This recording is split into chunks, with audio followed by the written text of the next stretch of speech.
So I've been having trouble with the raccoon or raccoons invading my deep water systems here. I don't really think they come for the plants, they come for the water. They're like water features, but this is what happened just last night. Now I'd gone and covered this thing pretty well with bird netting, but there were gaps in it, and I have to assume that somehow they got in through the gaps. The next thing I'm going to try with this is, they say that a solution of cayenne pepper will repel them because they don't like the smell. And after that, maybe sooner rather than later, I'm going to get a have a heart trap. People say those work pretty well, and I think it just may have to be a normal part of my installation here. So the only thing I have to do is to check with like animal control and see if they will let it out of the trap once I have it, or what I have to do to dispose of it. You know, they're just animals, they're just doing what comes naturally, but it's not helping me at all, really. I mean, it's really sad, because in this group, among other things, I had like 18 clumps of basil, which I had nurtured for like a month or more, and which I was expecting to grow into some commercial sized plants, and those are basically, you know, all gone. Now I am going to hopefully compensate for that loss to some degree by pulling the Trader Joe's trick, which is to buy a basil plant from Trader Joe's and very carefully take it apart and root it, and you know, get some older plants that way that'll come sooner. I already have about 20 of those plants that I took about a month ago or less, and so that will be a way to jumpstart this system while I'm working on getting some new clumps of seeds. I actually have about 20 clumps of basil seeds that have emerged, and the other day I just made another 16 of the small 2-inch pots. The previous batch I actually counted about 6 seeds per pot. With the new batch, I'm doing maybe 8 to 10 seeds, kind of based on what I see with Trader Joe's, where they just throw a bunch of seeds in there, and what grows, grows. So more on this later. We'll see whether or not, for instance, the cayenne keeps them out of here, and if I have to go to the trap.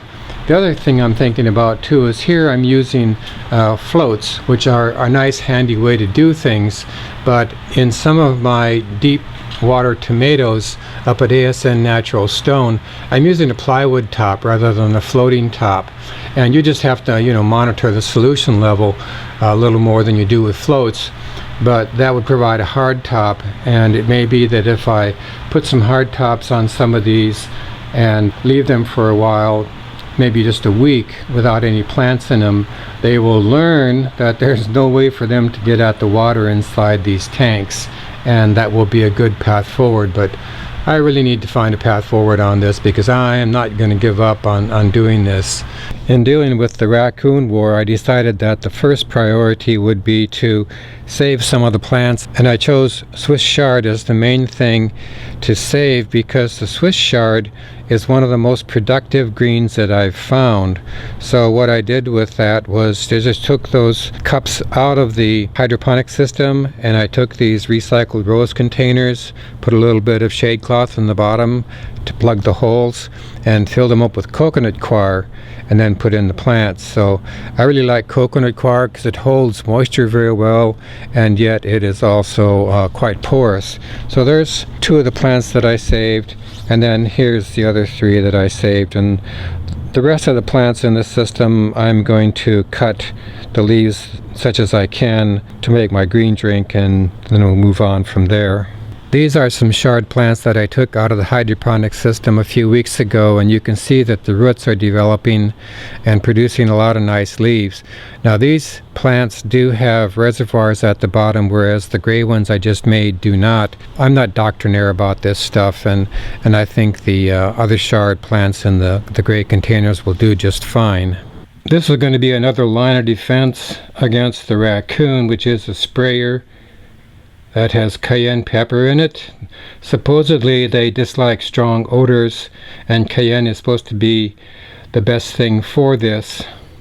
So I'm going to give it a try, but I think I'm going to end up getting a trap, possibly, and quite likely putting hard tops on these tanks, because if I put the hard tops on and just leave them unplanted for a while, they're going to try to get into them and they're going to get frustrated. They're smart. They're going to learn that those tanks do not do anything for them and they'll go somewhere else. We did some research on ways to repel raccoons, and the main thing seems to be that raccoons do not like stinky things.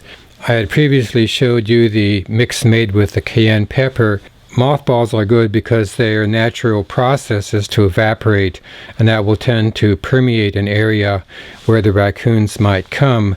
I was kind of surprised about the Epsom salt because to me it doesn't have any particular odor, but apparently to the raccoons it does. Of course, Epsom salt is sulfur and magnesium, so the sulfur is probably the stinky part, and I'm considering the possibility of looking around for some common chemical or mix or something like that that has sulfur in it, or maybe just to get some powdered sulfur and sprinkle it around.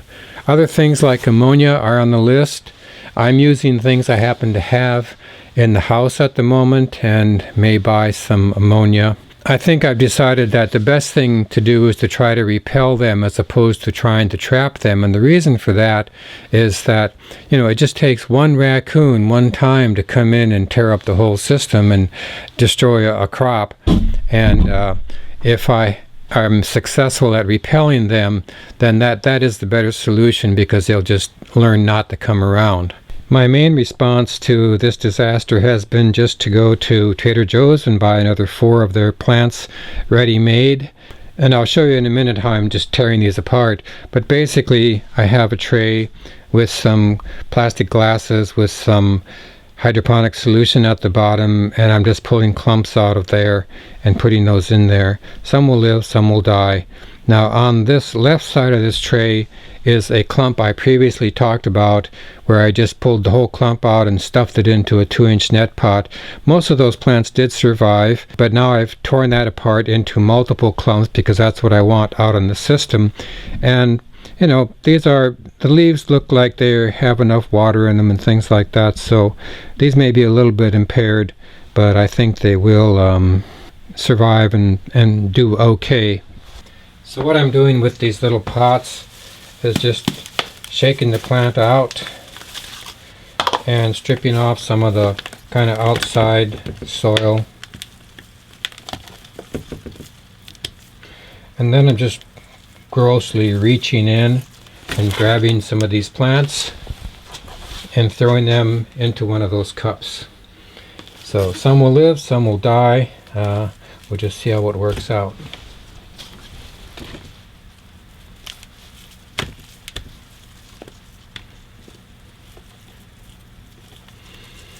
Had some clumps of 2, some clumps of more than 2. This will fall down, but I'm just going to throw that in the cup, do or die. So that fills the first tray. I have another tray that I'm going to put some glasses in and also put in hydroponic solution to jumpstart a replacement crop.